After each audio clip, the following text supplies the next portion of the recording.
everybody. You're tuning into another episode of 20 Minutes. Today I have on speaker, community leader, teen coach, alternative education advocate, and author of the book, Seen, Heard, and Understood, Parenting and Partnering with Teens for a Greater Mental Health, Lainie Liberti. How are you? I am spectacular. How are you? I'm doing great. I love your name. I know we talked about it briefly when we first chatted. I feel like it's a great, pro wrestler, roller derby girl name. Thank you so much for not saying stripper. I really appreciate that. Oh yeah, no. My mind's not that bad, but I think you see, there's a wrestling belt behind me. I always think of wrestling first, but that's a badass name. Thank you. I live in Mexico and I've seen Lucho Libre like so many times, and I can imagine Lainie Liberti with a big mask. Yeah, you have a USA mask and everything with the torch and the shield. That'd be kind of cool. I'm not very patriotic, but yeah, I know what you're saying, it but works. We can do a different flag or make up our own. Yeah, I You like know what I mean? Make up our own colony. There's like a country called Liberland or something. You don't own it? No. Oh man, that's a bummer. All right, let's start with this. What does mental health mean to you? Yeah. So mental health is the spectrum of mental wellness. So mental health is that thing that we are always working on. It's a journey. It's never a destination. And it really encompasses the wellness part. And I think a lot of people think about mental health in the negative, and I always try and shift that to the thing that we're doing in the positive. It's a process. We're never perfect. We never achieve this sort of I don't know, destination, somewhere in Oz. It just doesn't exist. But it's the process of really learning about your internal worlds. The yellow brick road doesn't stop with that. You just keep on going. I know how it is.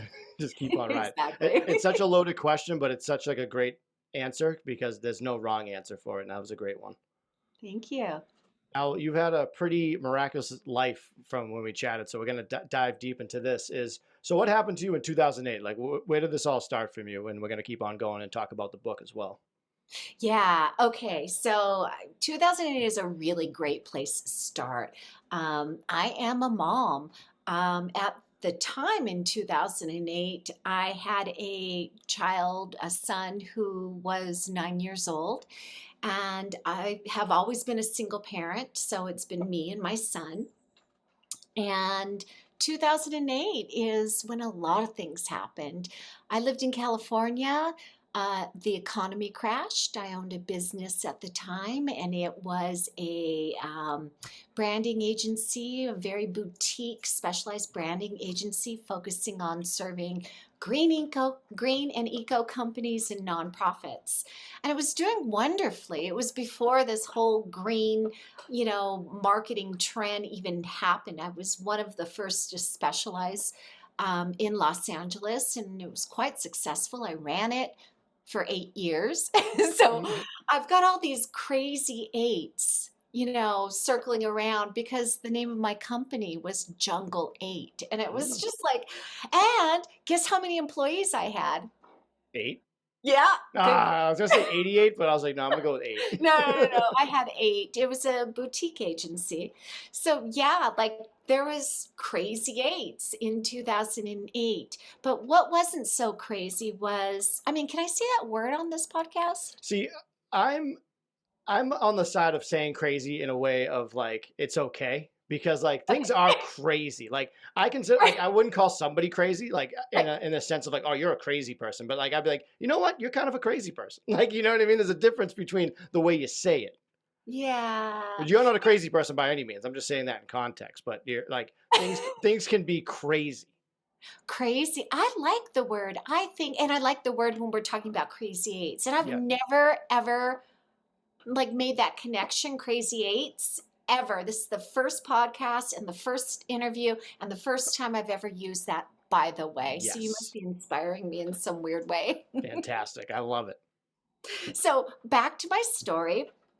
2008, my son, who would always say to me, "Mom, you're always working. You never spend any time with me." And it was true. It actually was true. I was following the American dream. I worked in marketing and advertising for almost 18 years, almost a 20-year career. In the last 8 of those years, as I said, I was running my own agency, and it was quite successful. And I had to work hard because I was providing for my son, and I had to do all of this stuff so we had a good life. And what that really meant was I was missing out on his childhood. And through his words and the look in his eyes and the tone of his voice, every time he said to me, "Mom, you're always working, you never spend any time with me," my heart would break into a million pieces. And I knew it was true, but I just didn't know how to reconcile what I thought I should be doing and what I was doing and what I thought I needed to do and where I wanted to. Like, there was no congruity. I was like really like not feeling that I was on path, or my path, or the right path. I always wanted to be a parent. I was really passionate about, intentionally choosing to be a parent. And the style of parenting, was really important to me. I read everything I could about attachment parenting and relationship building. And all that came from a quite traumatic childhood myself. And I didn't want to perpetuate the same um, patterns. And I was really cognizant about generational wounds and healing traumas, and that was a good part of my work that I really wanted to have in progress, not solve because we're never done, but Yep. have a part of my sense of self before I brought another person into the world. And the intentionality behind raising a child as a healthy emotional person was really a choice that I wanted to make. But I couldn't reconcile, I was working too much, and Yeah. I wasn't spending time with him. So in 2008, when the economy crashed in California, I saw this as an opportunity to do something radical. And because I was burnt out, and because it just life didn't make sense to me in that moment, I said to my son one night late, we were sitting in the office and it was in October, and I said, his name is Miro, and I said, "Miro, how about we just get rid of all this stuff and go have an adventure together?" And he's like, "Hell yeah, I am in." And that was the beginning of what transformed our lives, and my life, his life, our lives together, and the path that we were about ready to embark on. And so his follow-up question, of course, was, "Does this mean I don't have to go to school?" And I Oh said, yeah, that'd be my "Oh." first question too. Right, right. And he's like, "Hell yeah, I'm in, I'm in." And so that was it. And we decided to leave the United States in the beginning of 2009 for what was to be a 1-year trip. And the plan was we would start off, we're, from LA, so we would just head south and go from Mexico and make our way to Argentina and end up in Ushuaia, the tip of South America, and then come back and restart our lives. So that was what, 14 years ago? Yeah. We've never made it to Ushuaia, and we still haven't moved back to the United States. So we've been all around Wow. the world. So yeah, that was it. You were like the epitome of like us in school when you would spin the globe really fast and you would hold your finger on it and be like, "That's where I'm gonna go when I'm older in life." And I feel like that's what you did with your son. Yes, we did that, and believe it or not, we didn't do it with a globe, but we did it with maps. Like Oh, you really did that? we did. Oh man, that's awesome. We did. We had a map of South America, and we're like, "Where should we go?" But So we decided to just go south because I wasn't gonna bring a car. We were just gonna be free. I mean, my name is Liberty, so yeah. I had to embody the freedom part of it. And so we did. We did. We had a direction, so we knew which way to go, south, right? Yeah. And we were just going to be guided by inspiration. You weren't And scared at all? I was terrified. I was so scared the first year. Let me tell you, I remember the like first few weeks. We were in Mexico. Funny enough, I'm in Mexico talking to you right now. Yeah. But we were in Mexico. That was our first country. And I remember just being overwhelmed by the heat, by the sounds, the language. I didn't speak Spanish then. I kind of some people will argue I don't speak it now, but I Yeah. do. The smells, everything was different. And I just remember like crying, sobbing the first week, like, what the fuck did I do? Oh my God, oh my God. And, taking on the sort of like the ground doesn't feel steady under me. I don't know what I'm doing. And once we started processing the relationship that we both had, too, and look, I'm all about like creating scaffolding and creating like frameworks so I understand where I am and how to make sense of it, and also how to push the boundaries. That's kind of what I do. But I had that's Carlos. I Hi, had Carlos. to understand what the comfort zone looked like, what it looked like being outside of my comfort zone. And we called that the stretch zone. And then beyond that, it was the panic zone. So we created this language, we normalized this language and really started doing this self-inquiry work, my son and myself, so we could be partners, so we could support one another, so we can actually, be accountable for the things that we were feeling, and that would help us navigate what was next because we didn't have plans. So when you've got plans, you can just say, okay, here's our itinerary. We have to be Yeah. here for 2 days, and then we have to catch a train or a bus and go here and the next place. We had no plans. And that was the most freeing part about it, right? Because here I was overworked, scheduled, overtasked, and suddenly I don't have any of those things. And lots of things came up: fear, emotions, all kinds of beliefs that I had to sort of unpack and challenge, trauma responses, all of these crazy things. I brought them with me. I didn't plan on it, but Right. Right.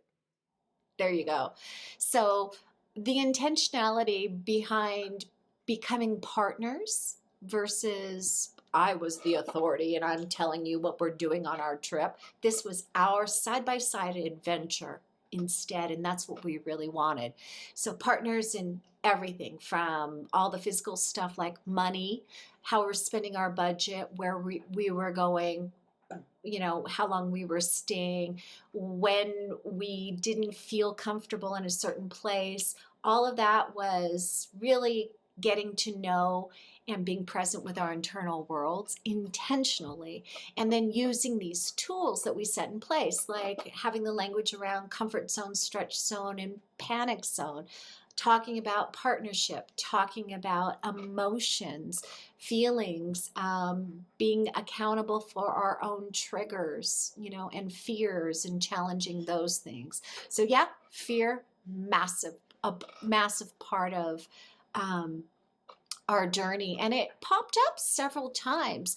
But the more that we became familiar with our intuition, the more we started to trust ourselves and trust that the world was a safe place, and really sort of exhale into becoming more present in our own lives.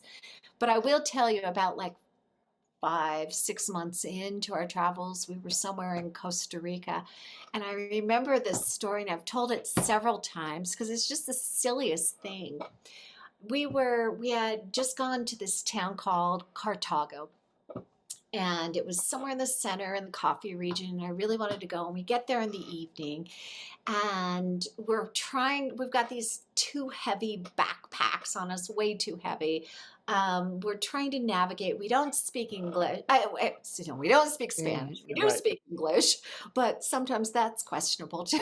Yeah. But we're walking and we're looking to find our hotel where we're staying, and we navigate our way towards like the center plaza.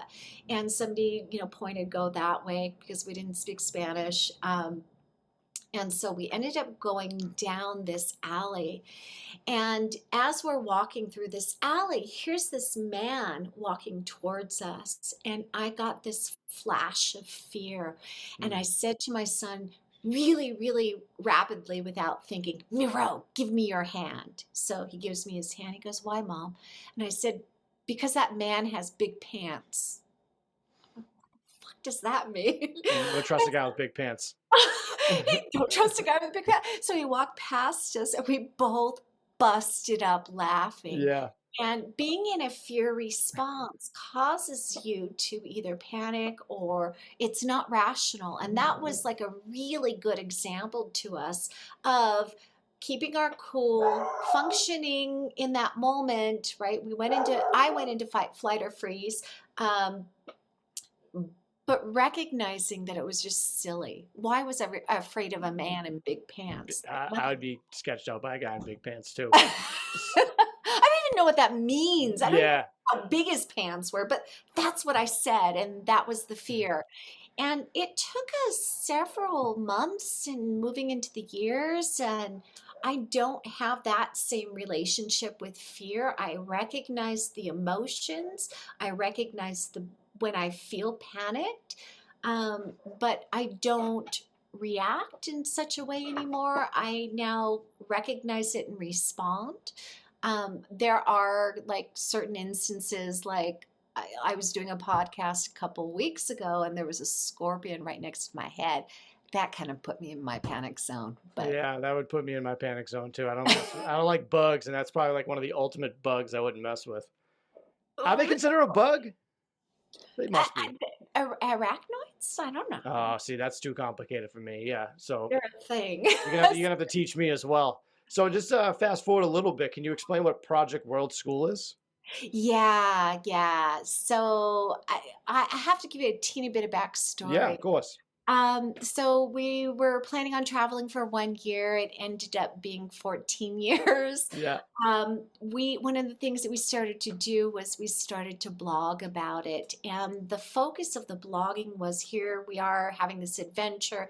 We're living by inspiration. We're living in partnership and we're learning. The crazy thing is my son wasn't going to school, but we were learning together and he was That's what it is too, though. Sorry to cut you off. Is like Yeah. learning something different than actually like the school Yeah. stuff where they don't teach you like anything. It's like I don't know what photosynthesis really is anymore, but I don't think I needed to learn it. I feel like if you need to adopt somebody, like I have a great mom, but if you want to be my aunt, I'm 100% in. Sure. But keep going with your story. I just had to say that because that's a big topic that I love to. I'm behind. I'm passionate about getting kids out of the education, the conventional education system, because I think it's really damaging, and I do a lot of activism around that. Yep. So I hear you on that. And then the second thing is, I work with a shit ton of teens. Can I swear on here? Fuck yeah. Okay, because I work with teens and they swear, and it's just the way that Yeah. we communicate, and it's just natural. And most of them call me Auntie Lainie, so you can call me Auntie Lainie. Oh, Auntie Lainie, I like it. I'm putting that in there. There you go. So I'm getting to what Project World School is. So after writing about the education, the learning, and the excitement of all of it, and my son Miro and I started our own podcast, actually, like 14 years ago, 13 years ago, and we did that like collaboratively. That was our project for a while. And people were listening and people were writing in and people were like asking me, wow, you're traveling, by yourself. Like, how cool is that? Yeah. How do you do it with a family of 5? I'm like, I don't know. 2 people. We're 2 people. Yeah. Or I'd get questions like, wow, you and your son are traveling. I want to do that in Thailand. Where should I go? I'm like, aren't you reading? We're in Guatemala. Yeah, right. Like, so this is before Facebook got so weird, but I started a Facebook group at that time called World Schooling because the things that we were doing, um, well, it aligned with the sort of practice of unschooling, which is self directed learning, learning from the world. But the term itself, unschooling, was coined by John Holt, who wrote many books about it. And there has been a massive movement in natural learning, parent supported learning, there are all these terms for it. But I didn't like the term unschooling because we were schooling by through experience. It was Mhm. experiential social learning, but it wasn't undoing. It wasn't, we weren't not doing something. We were clearly doing it. So I called it world schooling. And so I started a Facebook group and I was like, well, there's got to be somebody who is interested in this kind of education or is doing it, traveling with their families that can answer this because I can't answer how to travel with 5 kids or where to Right. go in Thailand before I had been there, of course. Now I can answer that question. But so we started this group, and I ended up building a group, a community from nothing to about 40,000 families. So it really became a movement. And that really started the wheels turning, right? At 13, not me, but my son was 13. We started to get invitations to speak at unschooling conferences because world schooling was unschooling while traveling, Right. learning the world. And so we had gone and spoken at several conferences. And the first conference that my son and I spoke at was an unschooling. It was a radical unschooling conference. And it was the first time he had been around all these free range kids, these, boys with long hair and, didn't go to school and people that were free, and it was such a wonderful, wonderful experience for him. At the time, we had made our base in Cusco, Peru, fell in love with the place and decided we wanted to stay there and live there for a while, and that ended up being our base for 3 years. So we would still travel, but that was our base. It just was the greatest place in the world to be based. And when we came back from the first conference that we spoke at, my son was like, I feel isolated. I want friends. I want community. You are building community online. This sucks. And I asked him, do you want to stop traveling? Do you want to move back to the States? And he's like, no.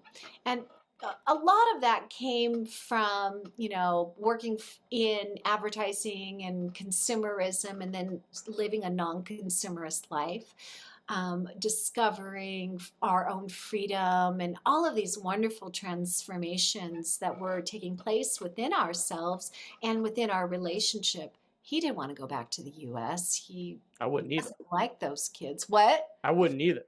Yeah, and he still doesn't. He's here. Yeah.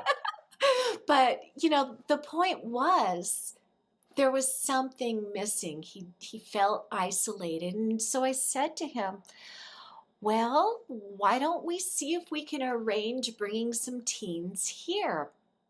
And I've always been an incredible reader, researcher. I learn whatever I want to learn when I want to learn it because I have a shit ton of curiosity filling up this head. I mean, I am so curious about everything, and I've always been empowered to learn whatever I wanted. So I learned everything I could about community building, about creating learning communities, about teens, about team development, all that stuff, which was really important for me to understand in order to facilitate a group of teens. So we had our first group come to Peru, to Cusco, and we did an immersive learning event where we explored archaeology, anthropology, we explored some Andean mysticism, a lot of history. Um, like the learning was massive. We lived with a family on a farm. We made cuy, which was an absolute honor to learn how to make this really special traditional dish. And we got to challenge our own worldviews. You're not going to ask me what cuy is, are you? You can I ask. was I was hoping you were gonna do it, but yeah, let me know what it is. Is Guinea what? pig. Guinea pig. Oh, wow. Yeah. Okay.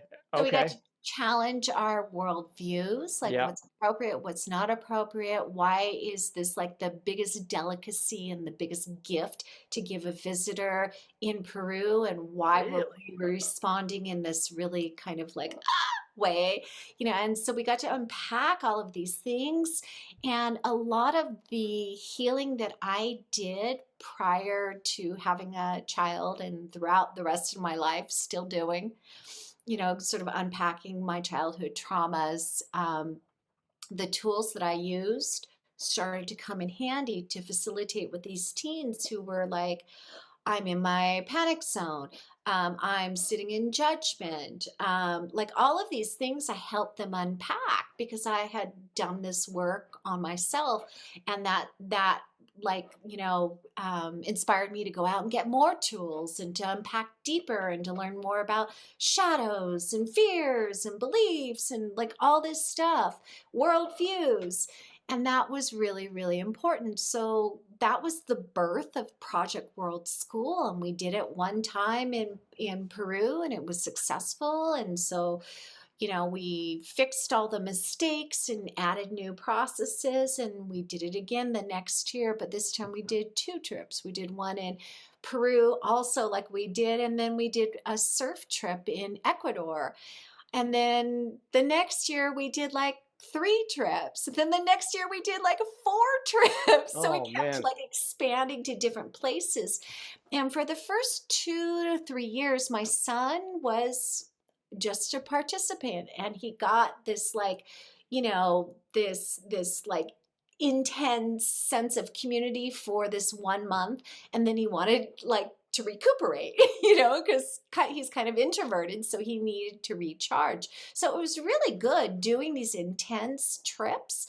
And then the third and fourth year came, and we started planning trips all over the world. We've done them, Japan, Thailand, Vietnam, Wales, Greece, Jeez. South Africa, lots in Latin America.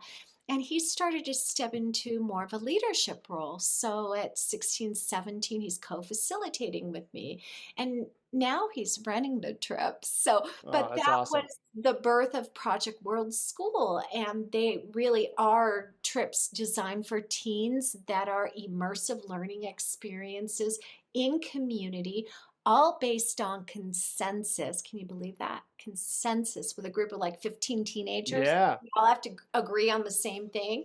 So that requires patience, facilitation, tools, lots and lots of conversations, unpacking the emotional stuff that comes up and holding people accountable. Sometimes I get to be the projected target of some of their anger, Yeah. Yeah. but For it the just, territory. what a gift. What So, a so I gift. can I can only assume that you took all this information, all your learning experience, and that's what came out of seen, heard, understood parenting and partnering with teens for a greater mental health. Is that Yep. good to assume?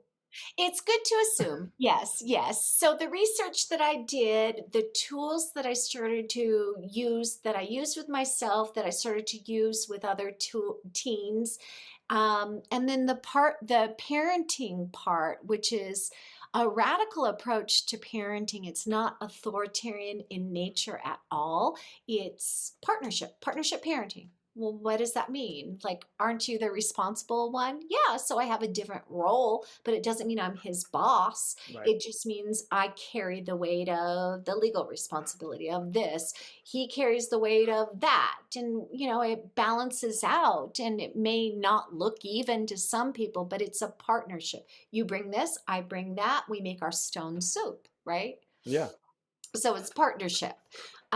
So I write about that, and that is the best way to facilitate teens. You can't just point your finger at a teen and say, mental health, get it. Yeah. I could, you need to be seen, heard, and understood in order to even feel safe and secure enough to start moving on that path. Well, this was our family culture. Our family culture, because again, I've mentioned that I had quite a traumatic childhood. I had a lot of trauma that I processed doesn't mean it's gone. It means Right. it's a part of who I am.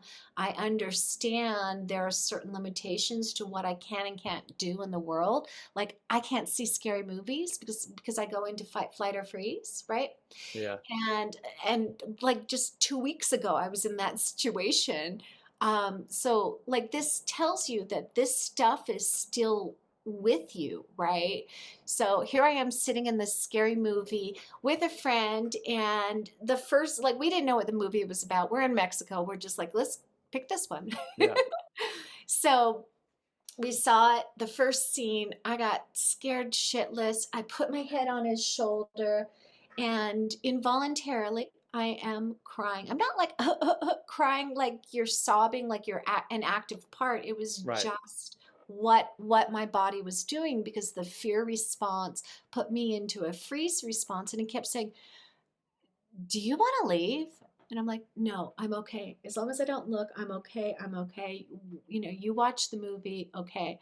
And I actually went into freeze, right? This is childhood wounds. And these were the reactions that I had to something that was frightening to me. And I froze. And it took me an hour of, with my head on his shoulders, just sobbing, not sobbing Right. but like my eyes are tearing. Um, and then I finally went, oh, okay, I'm not frozen anymore. Yes, I want to leave.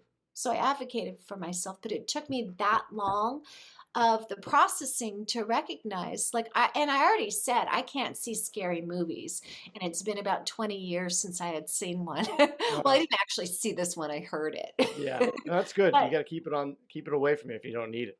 exactly. So I have to, like, I know that there are certain things that I can and can't do because I'm somebody who experienced trauma in early childhood, right? Yeah, from an abusive parent. And that kind of trauma doesn't mean that, you know, I've looked at it, I've processed it, I've done so much work around it, but it doesn't mean it's gone. It Right. means I need to integrate that and make it a part of who I am as a healthy human being now, and part of me staying healthy is staying away from scary movies. Exactly. Well, you can do a lot and you have done a lot for a lot of people. So Yeah. why is teen mental health important to tackle? Well, because I wasn't seen, heard, or understood as a teen, and I didn't recognize how damaging that was to me. It was the thing that I wanted most in the world. And when I started working with teens during Project World School retreats, I felt this part of my inner child starting to sort of like heal and recuperate. And I felt and recognized every time I supported another teen and really sat with them in a non-judgment and gave them tools and safety and security to unpack the things that they were experiencing right then and there, my inner child perked up and smiled and was proud and really, really felt like this is the work I'm meant to do.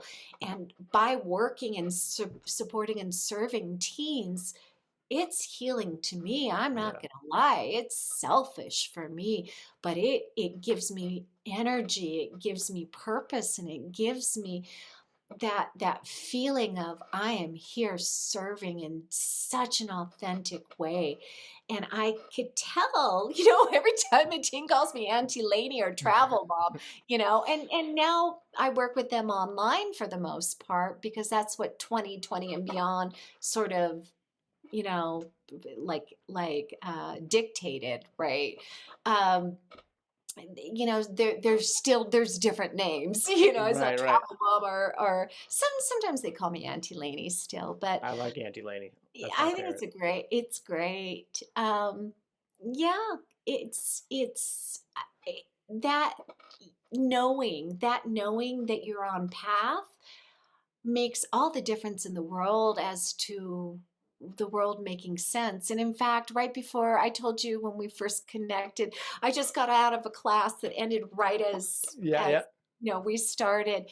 And today we were exploring passions and purpose. And I've got all these tools for unpacking it and looking at it and supporting one another. And, you know, the recognition that it's kind of hard to know what your purpose and passion is when you're a young person, and maybe some people do and maybe some people don't, but to start creating the language and thinking around it is preparing the mind, the brain. You're creating the neural pathways to be receptive to thinking about things in a different way. So unpacking passions, unpacking purpose and what that means to you as an individual, and then playing with the ideas of how these things can fit together based on the evidence of how you're living your life now is pretty powerful. That very is.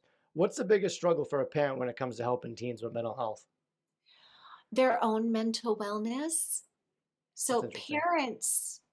parents are reactive just as anybody is, and if they haven't done the work to unpack their own triggers, anytime you get triggered, your teen walks by, doesn't say anything and goes straight into their room, the parent might be thinking, well, that's rude as fuck. Yeah. And then, part of them, they start building up inside of themselves. Well, yeah, that's rude. They're disrespecting me. I don't deserve this. I give them this, and this.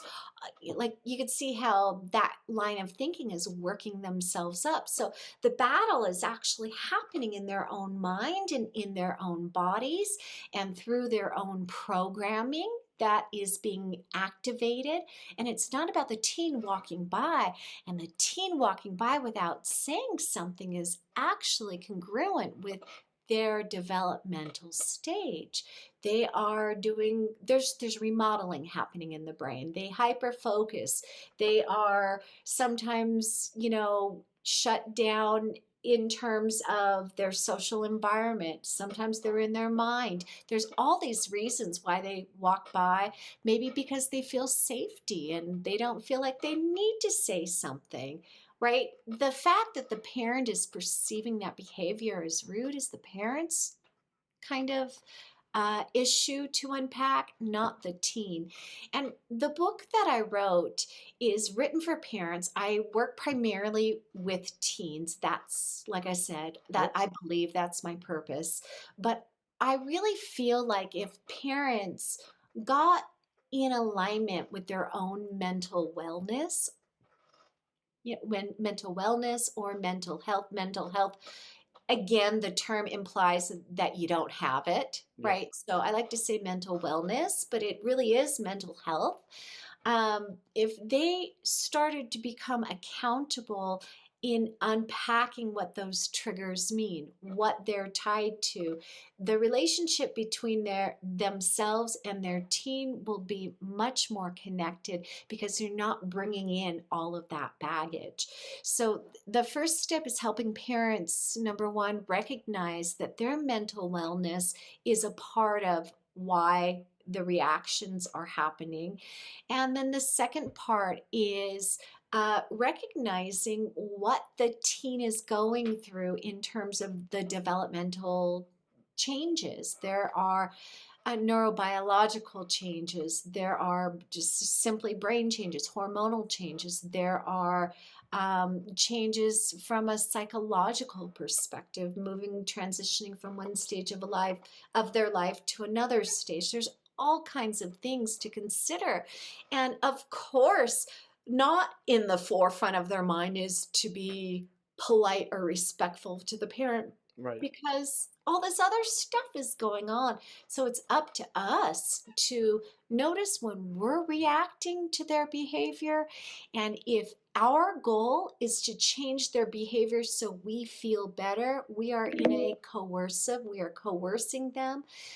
We are in a coercive authoritarian relationship, and that's not going to create greater connection. What's going to create greater connection is the accountability for your own internal worlds and facilitating what's happening right now through the authenticity. Yeah. Now, we're not going to give away the whole book or anything, but what are some teen myths? Oh my God, there's so many. um, the reason why I included the chapter on teen myths is, look, culturally we're exposed to the common beliefs within our surroundings, within the dominant culture. And we've been told and we believe and we absorb these belief systems without questioning them for most of our lives. And what I'm trying to do is to ask the parents that are reading this, first of all, does it sound true that your teen is lazy? Oh yeah, yeah. And I'll give you 20 examples of how that's true. Well, okay, maybe they are, maybe they're not. But the expectation that teens are lazy is already standing you in opposition of what could be. So, what the brain does is when you've got a dominant belief, like taking in cultural belief of teens are lazy, your brain automatically looks for the evidence to show you that this belief is true. And in fact, I talk about the reticular activating system, which is like the gatekeeper that allows you to see the things that you actually notice, because you're always exposed to like 50 billion, and I just made that up, 50 billion bits of information. I don't know what the number is, but I'm sure that it's a really high number. Oh yeah. But the reticular activating system checks in and says, what are the beliefs? Yes, I'm going to show you that. And you may not see the other thing that's directly in front of you that shows you that it's not true. But because you have this dominant belief that you absorbed from culture, from society, and you're thinking that this is true, you're looking for the truth in that, the evidence to prove that. And we do that with our fears, like that man has big pants. Yep. We do it with everything. And so the third thing that I didn't talk about, here's how, parenting. We talk about Hmm. parenting. The second thing we talk about is the information around the science of what is happening within the developmental of the adolescent. And the third thing is tools to help you unpack and pull apart and question beliefs and look at fears and recognize, patterns. Like trigger logs are a really great way of doing that. And yes, if you've got a teen who's triggered all the time, guess what? You've probably modeled that as a parent. So unpack your triggers first, share with them the journey of your unpacking, and then you can partner together to facilitate one another's journey into triggers. I Pretty feel I feel like just talking to your child like a normal human being is like the right start to totally. do. Yeah. Okay, so as a parent, so I read this book all about attachment parenting, and that was sort of my intro into learning how to be an attached parent and create the safety and security in my son as a baby. And attachment parenting is great, but it stops after your kids goes into toddler years, right? Yeah. So I just kept doing it. Right. But yeah, one of the things was don't talk to them like a baby. Yeah. Speak to them naturally. And so like I have this desire to use baby talk, and that's why I have pets around me. Like, oh, come here, Carlos, my Yeah. little dog. And so I talk to him in baby talk, but I never once spoke to my child in baby talk, and I always answered his questions. And I know a lot of people tone down their responses to age appropriate. I never did that. He asked me a question at 2 years old, why is the sky blue? Like I would explain to him the science behind it, or we'd look it up, and then I'd ask him what part of that he understood. And, I'd ask him what more, like, should we try and explore it a little more this way? Or so I always give him the option of having the full information. And he's a bright, intelligent person, and he's got a really, really massive vocabulary. He was reading, oh my God, he was reading H.P. Lovecraft at 10. Don't ask me why, but like he speaks like the elder gods, like, Right. like Who does that? He does that. You know? He writes verse poetry in with Greek myth now. I don't remember what it's called, but like his language and his command of the English language and his expression, the way that he expresses himself is far beyond, even at 12, far beyond the age. I mean, he's 23 now, so, Right. but like he's just very, very articulate. What's your favorite part about being a parent? All of it. I, being challenged and really, I think I think it's gotta be knowing that I am stopping generational wounds, these patterns, knowing that I've raised or am raising and still supporting, emotionally, um, and staying connected. And I've got a really rich, wonderful relationship that nobody in my family ever had generations before me. And I know that he's going to be an amazing daddy one day Yeah. because I know he wants kids and I get to be a grandma Yeah, one yeah, yeah. day. And just, yeah, all of that. Just, I mean, we stopped a pattern of abuse. We stopped a pattern of authoritarianism. I've raised a free thinker who can question authority, who feels safe and secure in the world and has a really rich internal world relationship. And that's, hell yeah, that's Yeah. my favorite part. Yeah. Seen, heard, and understood. Where can everyone get that? So it's exclusive on Amazon because I self-published and that's where you'll find it. But you can find it in any country. This is the book. Ooh. It's here. It's a pretty thick book. Yeah, and it's got a full chapter of tools. The thing that I love about it, you can get this in um, on like a digital version. Yep. But if you get the paperback, it's a paperback version, you can actually do the work in the book itself. There's also, there's so much here, like in the tools section, so much that you'll uncover and learn about yourself as a parent, as an adult. And you know what? The tools on the mental health stuff could be for anybody. It really is not specific to a parent, but the challenge is for parents to unpack this stuff and do the work themselves so they can then share that with their teen and facilitate that kind of work with their teen so they can partner on their mental health.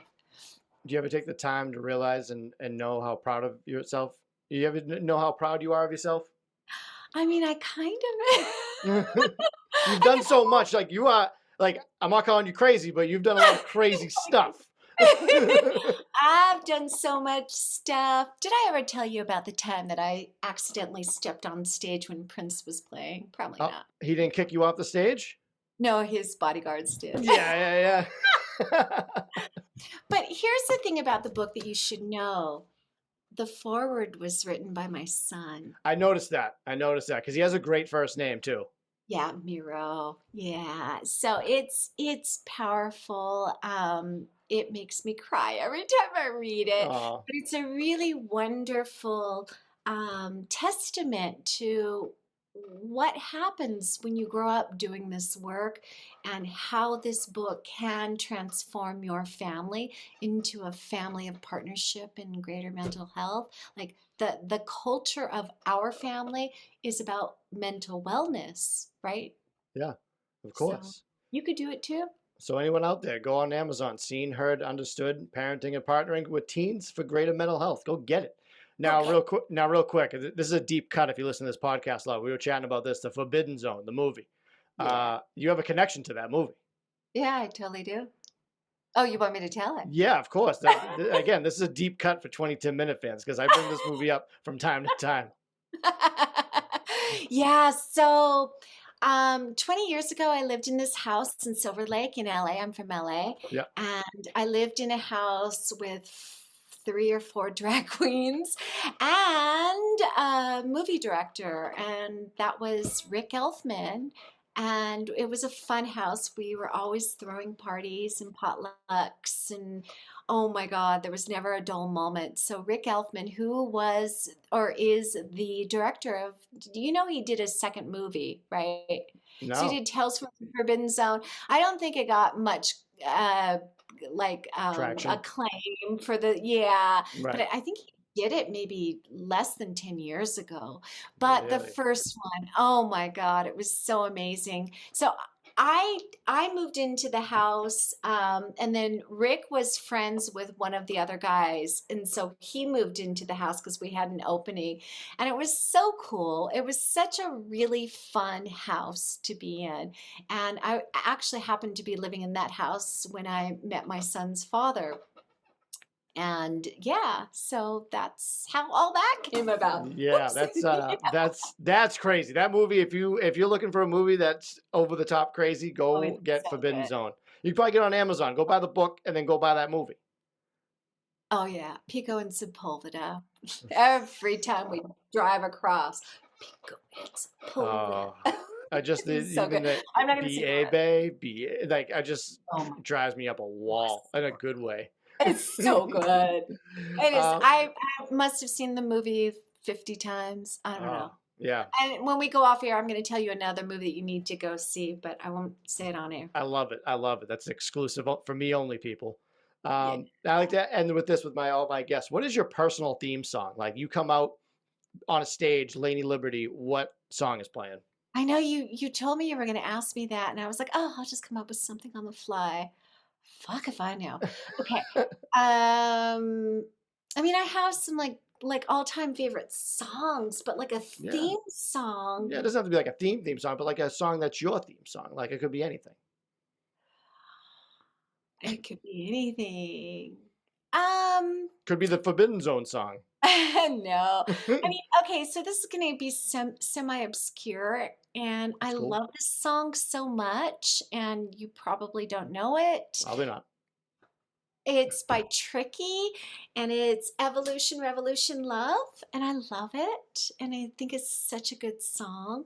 Yeah, so maybe that's the song. Fantastic. I actually love obscure songs, so now that I know about it, I can go listen to it. So Okay, you I go do appreciate it. that. And let's end with this. What are three things that you're grateful for today? I am grateful for teens, really. I am grateful for technology that allows, I mean, I told you I just got off a call, Yeah. which is the class. So I was with a group of teens, and it was as if we were in the same room together. And here I am talking to you in Boston with your accent, Yeah. which Yeah, it's very heavy. is a strong accent. You can tell I've got a Californian accent. Yeah. Yeah. I'm sure. And I guess the third thing will always have to be tacos. Ooh, you like a soft taco or a hard taco? I mean, I live in Mexico. The hard tacos are an American thing. Oh, see, I didn't know that. Not know that? No, I usually put a Well, soft one over the hard one, so when I bite it, it doesn't get everywhere. if you have the opportunity, and I don't know if you've had it before, go get yourself an El Pastor taco. Okay. Do All you right. ha- yeah, Nope. Haven't had tacos that. are awesome. They are awesome. Taco Tuesdays, is that what happens at your house? Every day is taco day here. Taco Wednesday, Friday afternoon tacos, tacos all the time. Lady, where can everyone find you on the internets? Yeah, so I'm all over the internet. You can find me at projectworldschool.com. You can find me at the work that I do with teens is at transformative mentoring for teens. If somebody's watching this and they have a teen or a niece or a nephew that needs some support, I teach courses where we unpack the tools together. We create safe spaces. I give them challenges. It's really about the internal worlds and self inquiry. And it's a great time, like adolescence is a great time to start really, getting familiar with those, with your internal worlds. Whether you're struggling or not struggling, everybody gets something out of it in such an incredible way.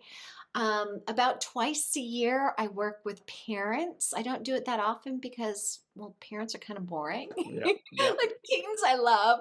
Parents are kind of boring. Um, but I do work with them about twice a year. So you can find the work that I do with parents at partnershipparent.com.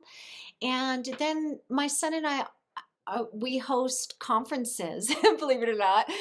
They're world schooling conferences. So if you're interested in travel as education, we're about ready. Well, not about ready, but next spring sometime, we haven't picked a location yet. We're going to be hosting our 10th international conference, and we'll Congrats. be here somewhere in Mexico, and it's at Project World School Family Summits. So .com. So, or you could just Google my name, Lainie Liberty. You'll find my Twitter and my Instagram and my Facebook, and yeah, I'm all over. You'll find me. Fantastic. You're like the Carmen San Diego of the internet. You know who that is? Carmen San Diego? Oh, Carmen San Diego. Yeah, Oh, yeah. okay. Just making sure you do. Backpack, backpack. Yeah, yeah, exactly, exactly. Auntie Lainie Liberty, thank you so much for coming on coming up on my show here. It was really a lot of fun. Oh, thank you for the invitation. You're a lot of fun. So I thank you. I appreciate it. I appreciate it. That's another episode of 20 Minutes. Let's break the stigma by cracking a smile.